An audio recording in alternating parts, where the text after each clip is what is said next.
Well, thank all of you for coming in. I always enjoy opportunity to have a little discussion about the session before we get started, and take any questions that you might have. We will begin the session, of course, on Monday.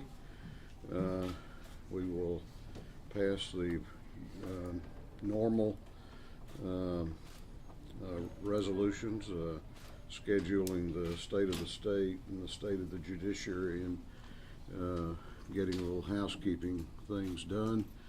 And we'll probably, or not probably, we will take a moment to honor one of our best members that we lost a few weeks ago, and that was our chairman of rules, Jay Powell.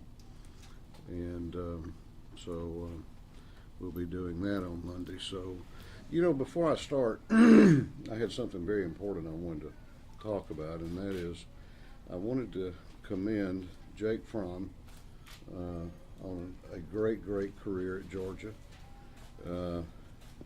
Jake, announced yesterday he's leaving and going to pursue other opportunities, and the university and the football program and the entire state owe him a great debt of gratitude.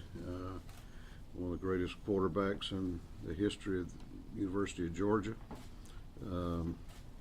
I wish him well as he goes on to the NFL.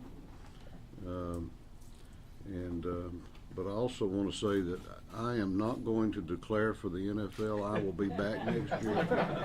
So I know that won't make everybody happy, but I'm excited about it. So who's first? You want to talk about some of your priorities I know you always say the budget, but anything beyond that, anything that you'd like to see? Well, we're reviewing, Sandra, some of the study committee reports. Maternal mortality, I've not seen the report. I've read some of the media coverage on it. We have the Rural Development Council will have some further recommendations, and I'm meeting with them tomorrow to go through those. That's been a big passion of mine now for 3 or 4 years, and will continue to be. So those are some of them, but I don't really have anything that's kind of burning this session, which kind of makes me dangerous. I don't have anything I need to get, so we're just going to get through the session. Mr. Speaker, October income revenue down 1.6%, 32 million, 1.2 in November. Governor's asking for what may equal about a $200 million decrease in the operating budget this year. Teachers are waiting for $2,000 to complete a $5,000 campaign promise, and a 2018 legislative promise, I think, was to continue to cut the sales tax in the state. How does that all fit in? Well, that was not my campaign promise to pay the school teachers an additional sum of money, even though it's a laudable goal. I hope that we're able to do that. I don't know that we will be able to do that this session. I was here in 2018. I think that I view what the income tax cut that we did as a commitment that we made to the people of Georgia, the taxpayers of Georgia, in that we would do half of it in 1 year and come back and do another half, so that they would get a full 0.5% cut. So I'm hopeful that we can do that. I know there's a lot of support in the House to do that. We can't do everything, obviously. I know the governor is being very cautious with looking at the economy, which is kind of why we're here, because I think it has to be repeated and stressed that over the past 10 or so years, we've been very, very conservative in how we manage the state's budget. That included cutting out 20% in the 2010 session, but we've retained our AAA bond rating.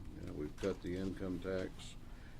We fully funded QBE, and so I think we have taken care of our priorities as a state, but we've done it in a very responsible and conservative way.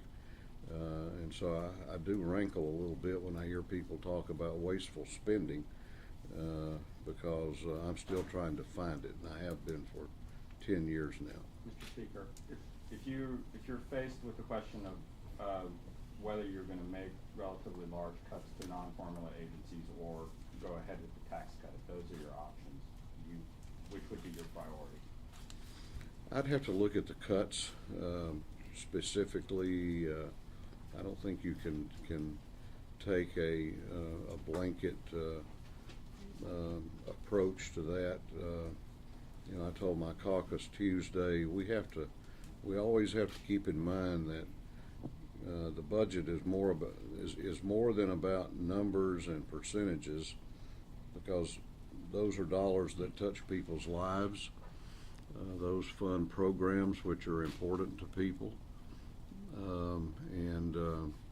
so that's why I've been a little. I've kind of smiled when I read some of the things about we're going to be in and out in an early session. You know, that's people that haven't been around a budget cutting session are going to be in for a real surprise. Speaker, do you believe there's a need for budget cuts? Well, you know, as he pointed out, we've had some months where we've had downturns in revenue. So I think it's always appropriate to look at whether we need to be cautious and retain our revenue shortfall reserve account at a full level. We have funded it. I think it had 2 days worth of money in it when I first became speaker, so you know, most of the economists, you know, I know you can read some split opinions about that. I'm going to continue to look at that, but we'll under the existing law, we have to work with the revenue estimate that we have, and we will do that.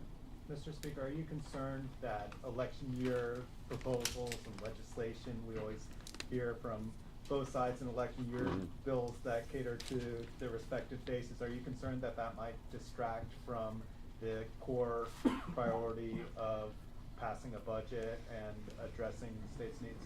I'm sure that's never happened here, Mark.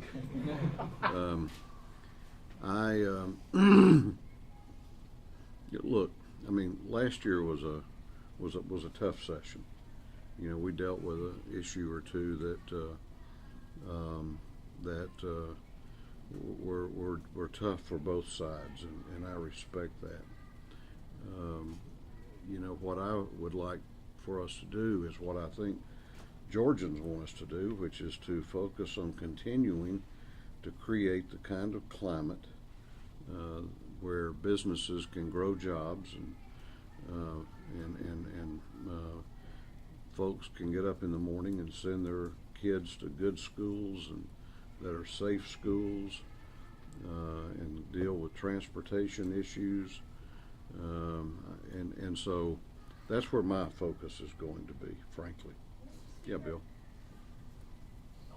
Can you talk a little bit about the film tax credit? Is it time to make some changes to that program? Well, I haven't seen the audit. I've read some of the early reporting on it. I was asked a day or so ago, would I favor abolishing it? And the answer is an unequivocal no, because what we have to understand is that at the other end of that tax credit is Georgians working. And so if we need to make some tweaks in it, I'm happy to sit down and make the changes that are true to the intent of the legislature in adopting it many years ago. I also need, I want to satisfy myself, as we talked about the economist having a split opinion on things. You know, there are different audits out there. Some are more positive than others. I don't know how they can reach such different results, but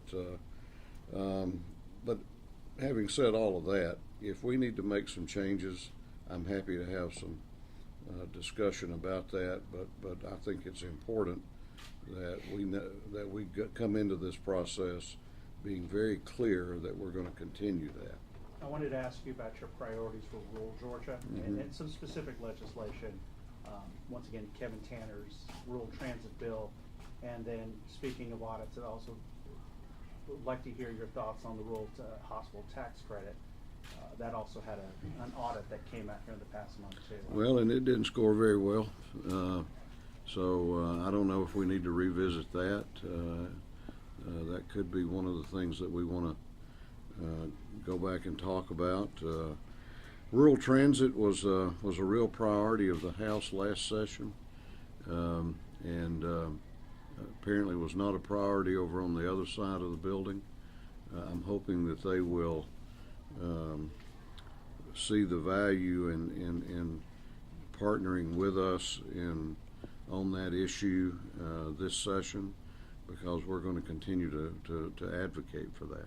Any other rural priorities? I'll let you know more after I meet with my guys tomorrow. How about that? Yeah, Bill. Mr. Speaker, when we look at the slowdown in revenues or the potential slowdown in the economy, it always makes sense to do more with less, but there's also the option of looking for new sources of revenue. Are you sensing any shift in climate on gaming expansion or a referendum for the people this upcoming election cycle, as the governor's indicated he would not block?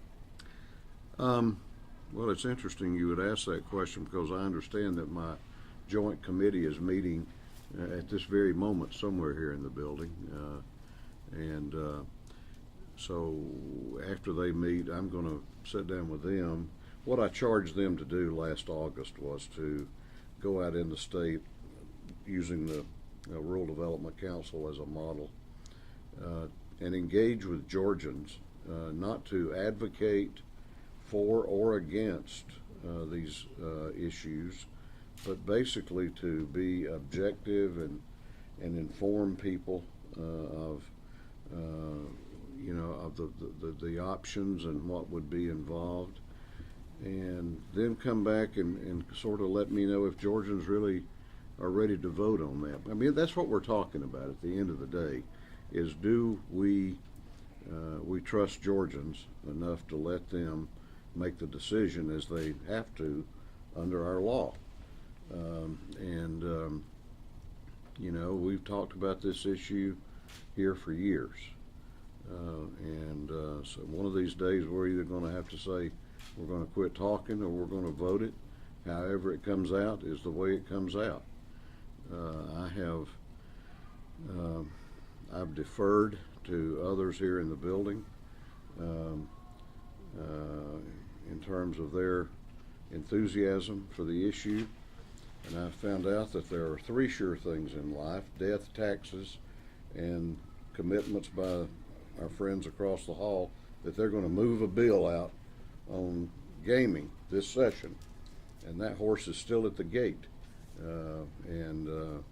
So we're not going to wait on them this year. If we decide to vote, I think we're going to vote, let them deal with it. If we decide not to vote and they want to vote, then we'll deal with that. But at some point, I think it is appropriate to let the people of Georgia have the final word.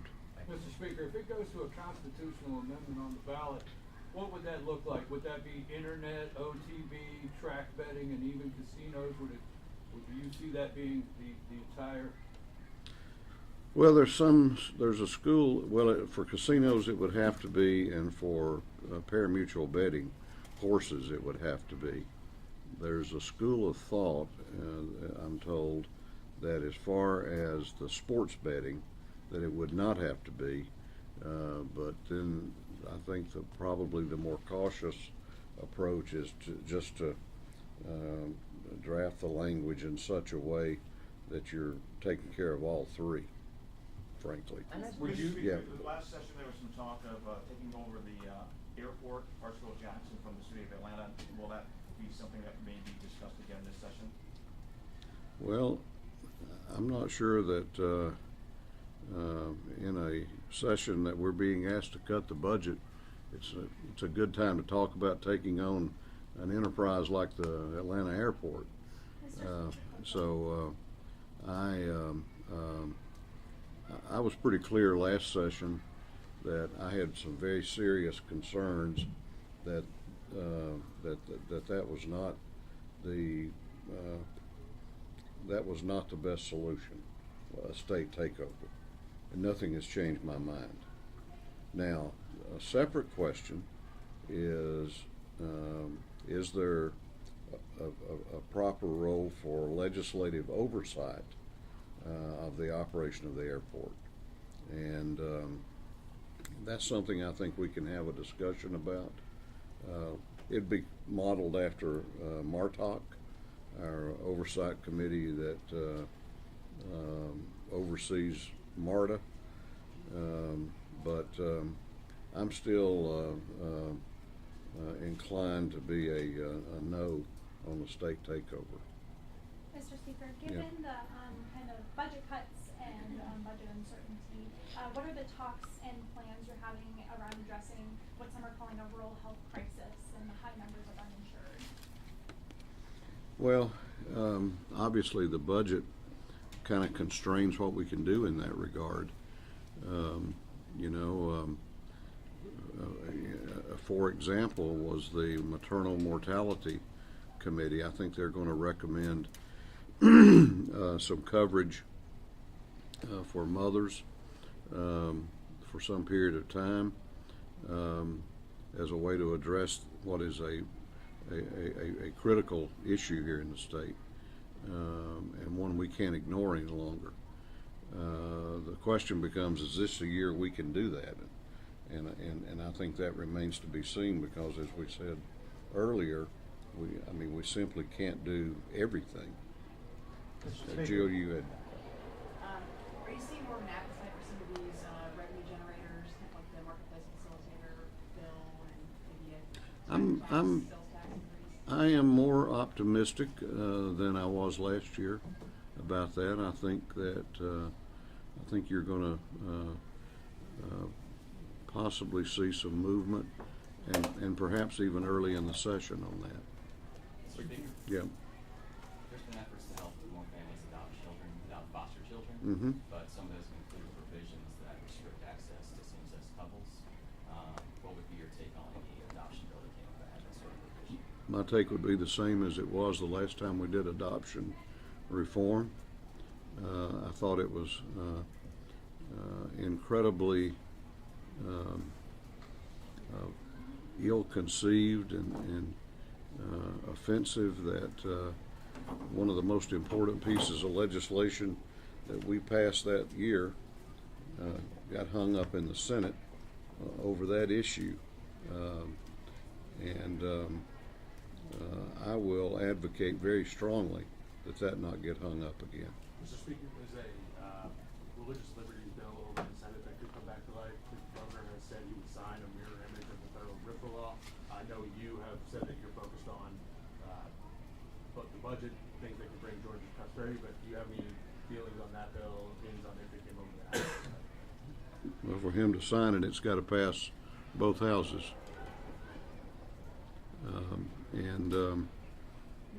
I've said before, when you look at the experience of other states, I think you could probably call Vice President Pence and get his take on that, which would probably be a little different than whoever's got the bill in the Senate.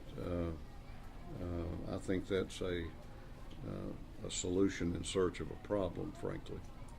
Mr. Speaker, you talk about maternal mortality. There's an idea floating out there of extending Medicaid coverage to mothers for a year after birth. What do you think about that idea? Well, yeah, that was what I was alluding to a moment ago, Mark. I think that's something that I want to look at very seriously. The real question may be, are we in a position to do it now in this budget climate that we're in? Mr. Speaker, you mentioned a little while ago the idea of new revenue sources being something that might be taken up early in the session, aside from the legalized gambling and the other ideas. Mm-hmm. Is there anything, being the second year of a term, you've got a lot of legislation sitting out there, is there anything else you think is going to move quickly this session, maybe already alive? You know, I haven't thought about that. I'm sure there will be some things. You know, we're looking at some of the rural transit being one we talked about earlier. I would hope that we can move that. Either the Senate pass a standalone bill or adopt a conference committee report soon. So those are a couple. Can you talk about the governor has made some administrative proposals regarding Medicaid. Do you foresee that you're going to have to allot any more money to pay for those proposals this year? I hope not, because I'm not sure where we'll get it. Those proposals, I think I commend the governor for those proposals and for those actions. And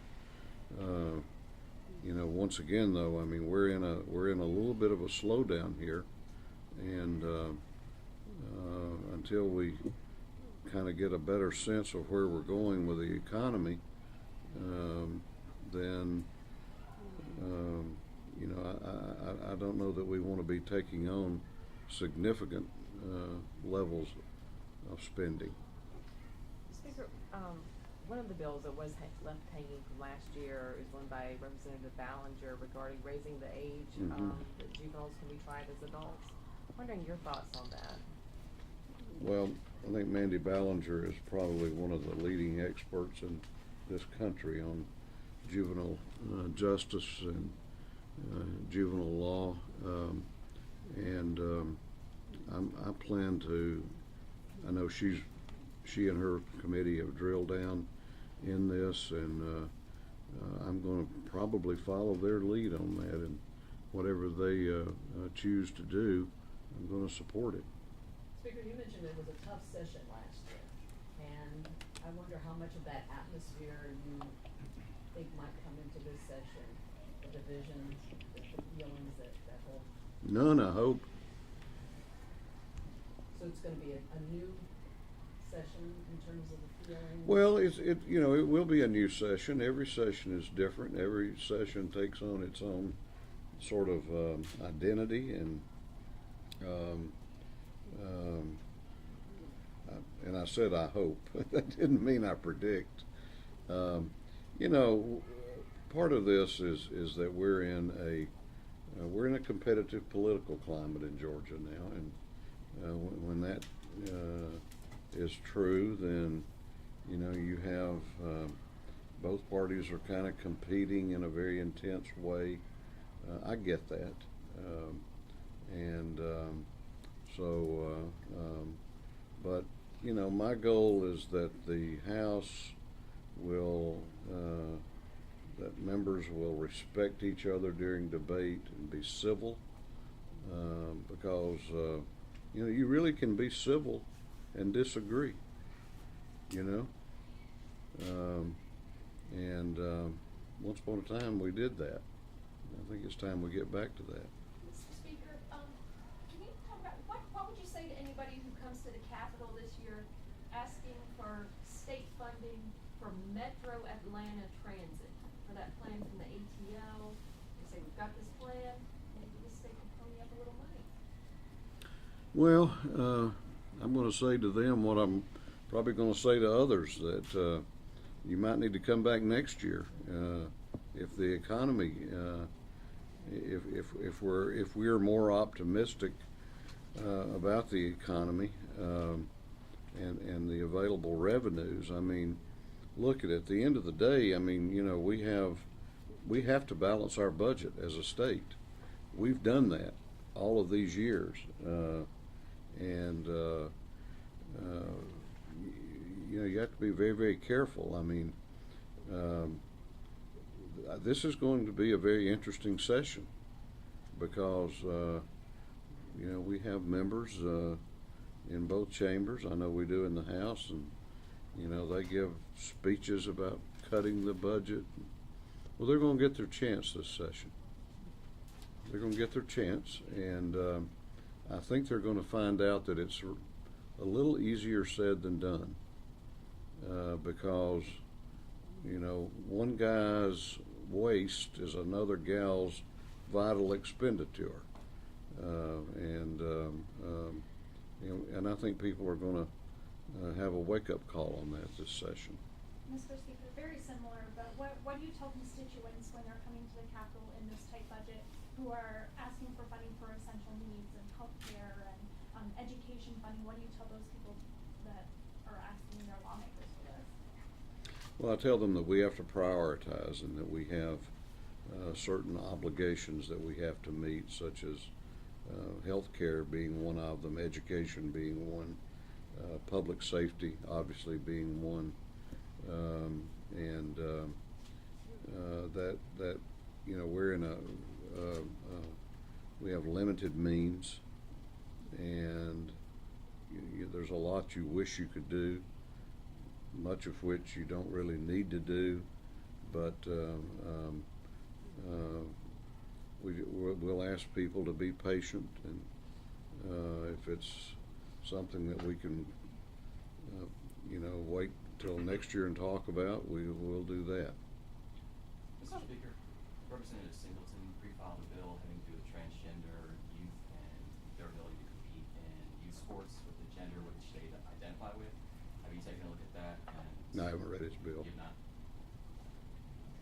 Going back to the sports betting, and I know you want to talk to that committee, there's some question whether it would be easier to pass if you split sports betting off. Maybe there's not an appetite from a lot of members to have all three. What is your take on that, personally? Well,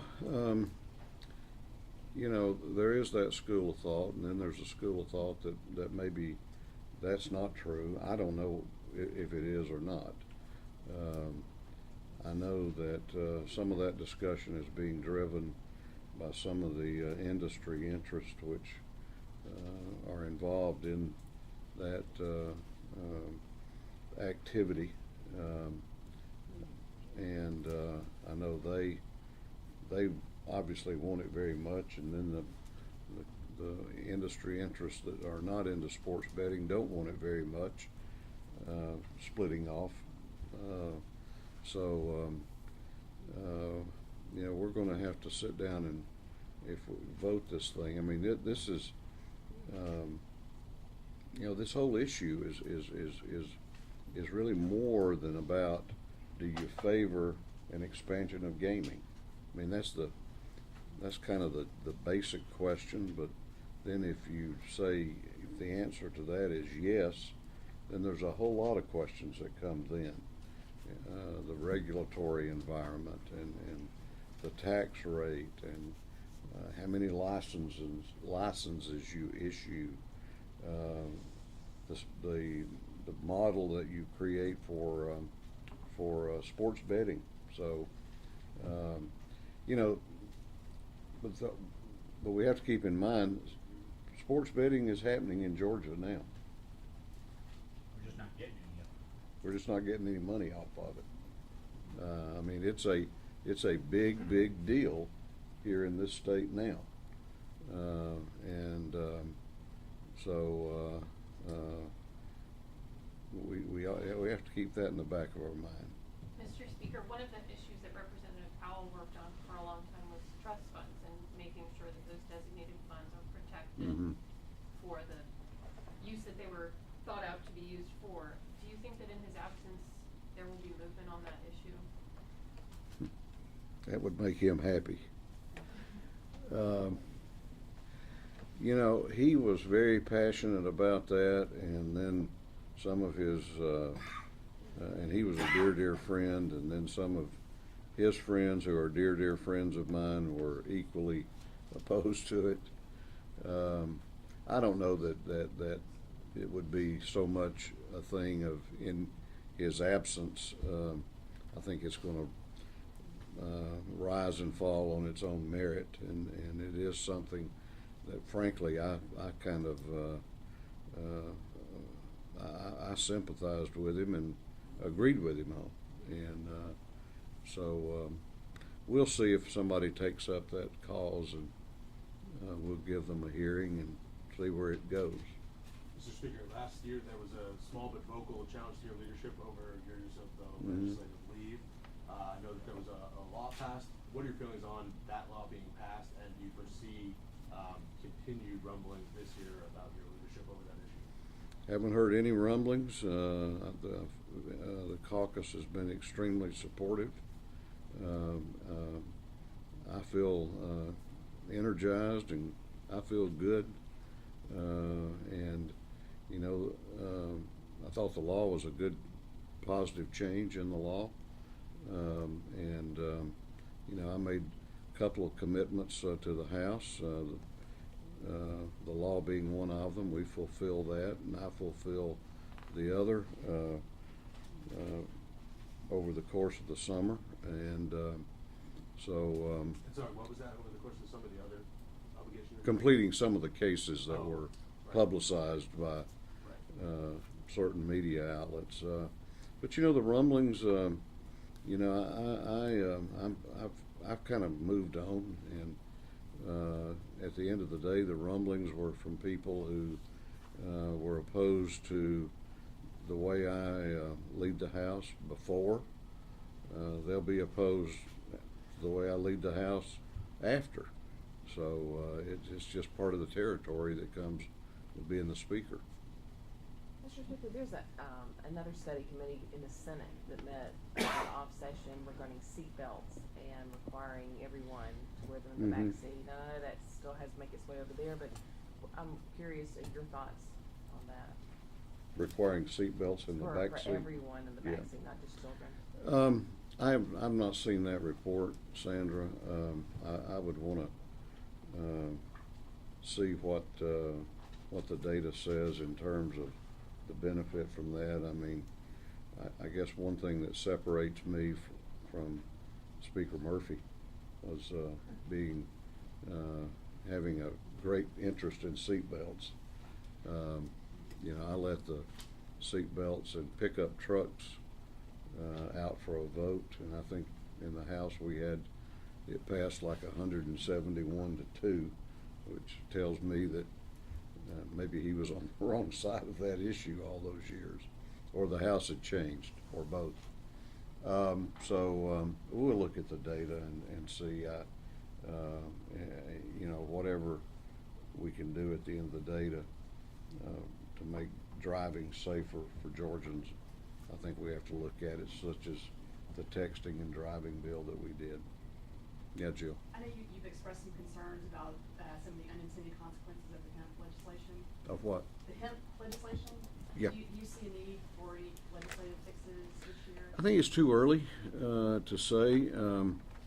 The Department of Agriculture, I'm not sure that they have completed their adoption of rules and regs, and I think that it would be premature until they do for us to have that discussion. I think I'm specifically referring to the testing, the field testing of hemp and recreational marijuana, and there's sort of a laxer attitude in some jurisdictions towards the.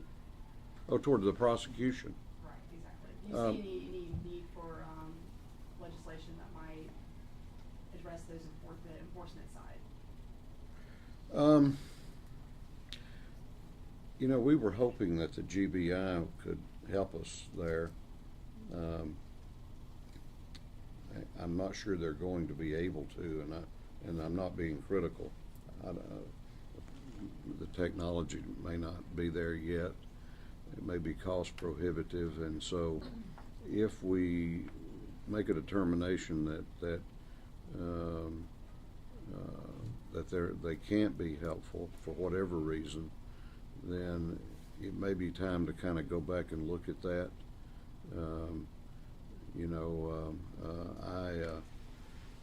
I think that to allow prosecutors in various jurisdictions to pick and choose what they want to prosecute, it sets a very dangerous precedent, frankly. So, Speaker, there were efforts in the House last year to attack the state's HIV epidemic. Do you foresee that also being a focus this year? And what's the importance of that in your mind? I hope we can move further on that.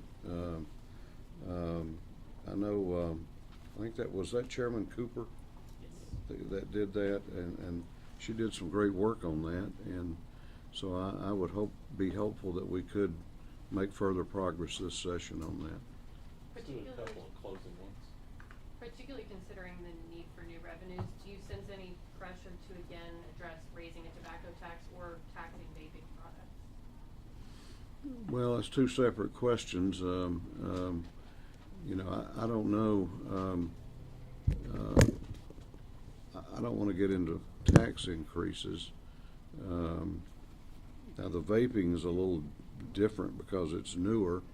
I know new chairman, Bonnie Rich, is working on a bill that I haven't seen yet, but I'm not sure if she's going to address that issue in her vaping bill or not. But my general inclination is that tax increases are kind of non-starters. Mr. Speaker, you referred to it a couple of times.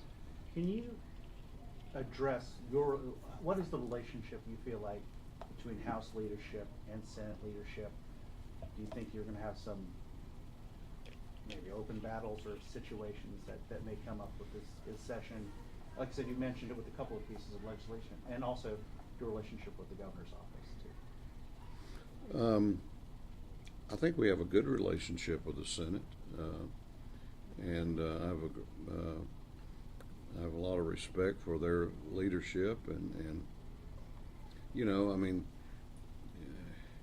does anybody remember a time there wasn't some natural rivalry between the two chambers? I mean, it just kind of it's just kind of part of the process here. I don't think I could take that out of what we do,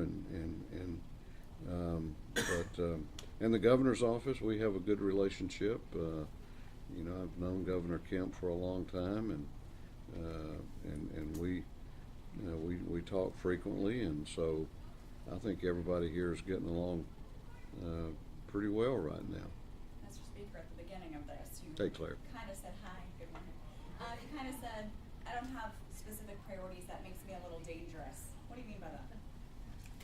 Well, that just means that there's nothing I need. There's nothing that I need to deal for, deal away, deal for it. So that can be a dangerous thing because, I can be off the chain. The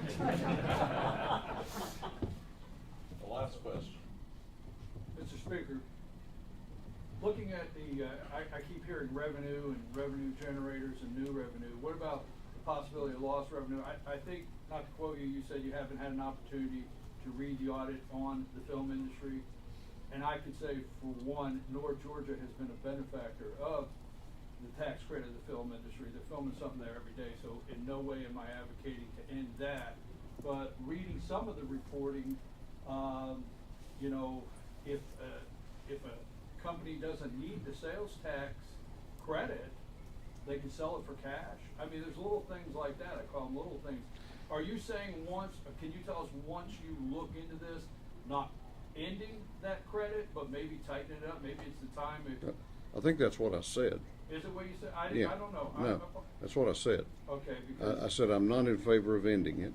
right. Will not favor ending it. Will not let a bill ending it go through the House. I said I'm going to look at the report, and if what I'm hearing is true, then I think there are improvements that we can make to it and changes that we can make to it that would be true to the legislative intent when we adopted it. But you're open to looking at it? Absolutely, Okay. yeah, yeah, yeah. We'll end on that definitive note. Thank you.